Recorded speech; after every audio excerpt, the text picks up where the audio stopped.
Squiz Kids acknowledges the traditional owners of the lands on which we podcast, the Turrbal and Kombumerri people. Squiz Kids! It's your daily news fix. Fun, free, fresh. Hello and welcome to Squiz Kids Today, your fresh take on what's happening in the world around you. I'm Bryce Corbett. It's Wednesday, August 13. In Squiz Kids Today, recognising Palestine, what it means. Santa's cycling helpers. Meteorite buzzes Melbourne and yee-haa, it's rodeo time. That's what's making news, kid style. The Lowdown. You've probably heard a lot this week about a place called Palestine, and specifically the decision by our Prime Minister Anthony Albanese to recognise it as a state. And there's a better than average chance you've found yourself wondering, what does that mean and why is it important? Palestine, as we've talked about before on the podcast, is a region in the Middle East, made up of two places specifically, called the West Bank and the Gaza Strip. You've probably heard of Gaza in the news a lot lately. The people who live there are called Palestinians, but Palestine is not recognised as a country. You see, 77 years ago in 1948, the country of Israel was created as a safe homeland for Jewish people after World War II, a war in which they suffered horrifically. But at the time, the land was also home to Palestinians, and ever since, there's been tension, violence, and wars over who controls what, who owns what, and who can build homes where. Many world leaders believe the best chance for peace in the region is via what's called a two-state solution, which is to say, one country called Israel sitting next to one country called Palestine, living separately but side by side. And in the past couple of weeks, countries like France, the United Kingdom, and Canada have all indicated they will recognise Palestine as its own country. And this week, Australia followed suit. The hope is that one day, children in both Israel and Palestine can grow up side by side in peace and safety.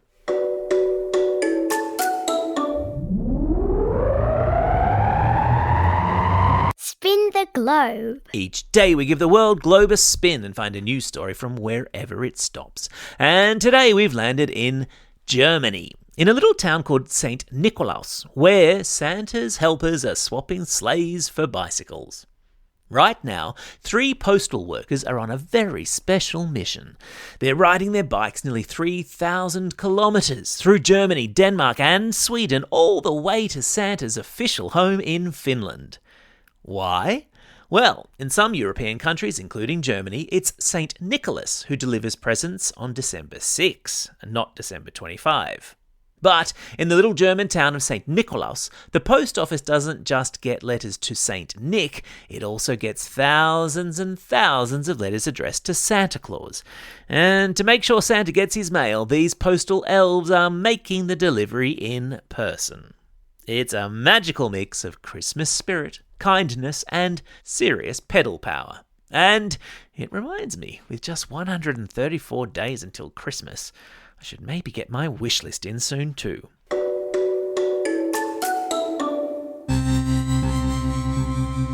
Spaced out. What is going on in the skies above our heads? First this week, we had the news that folks in Victoria were swooped on Sunday night by a meteorite which lit up the night sky and even created a sonic boom as it screeched through the Earth's atmosphere. Social media lit up with photos and videos of the meteorite, which was spotted everywhere from Ballarat to Bendigo and down in Melbourne. The space rock is believed to have been about the size of a watermelon, and scientists are now scrambling to try to find out where it landed. Because finding a rock from outer space, down here on Earth, is really exciting. Which explains why scientists in the US are doing cartwheels after a meteorite fell to Earth there a couple of months ago and crashed through a man's roof, if you can believe. The rock was recovered, the man was not hurt, and yesterday scientists confirmed that the meteorite was older than the Earth itself. A piece of rock which is more than 4.5 billion years old. That's billion with a B, and that's also the sound of my brain exploding.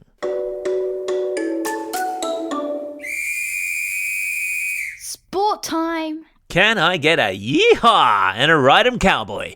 And that's because right now, in a place called Mount Isa, in the outback of Queensland, more than 700 cowboys and cowgirls and thousands of enthusiastic spectators have gathered for the Mount Isa Rodeo. We're talking steer wrestling and bull riding and team roping and something called barrel riding. And there's even a competition for young rodeo contestants, where teenagers compete to see who can stay on the back of a bucking bull or a bucking horse for the longest. All with a safety helmet on, of course. Yeah, I don't know. I think I'll just watch from the comfort of my living room, if you don't mind. Time for the quiz. This is the part of the podcast where you get to test how well you've been listening. Question number 1. In what country is the township of St. Nikolaus? Well done if you said Germany. Question number 2. How many billions of years old was the meteorite that landed on a man's roof in the United States? Did you say 4.5? You would be correct. Question number 3. In which Queensland outback town is a big rodeo taking place this week? Well done if you said Mount Isa.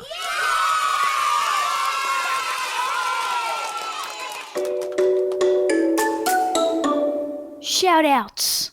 It's Wednesday, August 13. Today is International Left-Handers Day. At last. A day just for me and my goofy-handed brothers and sisters. Lefties of the world, unite. Today is also a special day for these Squiz kids celebrating a birthday today. Laura from Oatley, Frank from Westley, Malia from Pimble and Imogen from Old Guildford. And a belated birthday shout-out goes to Jacob from Kyle Bay. And today's classroom shout-outs go to Class 5-6C with Miss Lukong at Maitland Lutheran School, Class 5-6T with Mr Meeson at Belmont Primary School, Class 5M with Miss Jenkins at MacKillop Catholic College in Mount Peter, and Class 4Y with Mr Peng, and Class 1 Orange with Mrs Roberts and Mrs Terracini, both at City Point Christian College in Carindale. Don't forget, if you've got a birthday coming up and you want a shout out, or if you're after a classroom shout out, drop us a line at squizkids@thesquiz.com.au or fill out the form on our website. Well, that's all we have time for. Thanks for listening to Squiz Kids today. And a reminder that next Tuesday we'll have our very special Squiz Kids Q&A with the one and only Andy Griffiths, Treehouse author extraordinaire. Can't wait for that one. In the meantime, get out there and have a most excellent day. Over and out.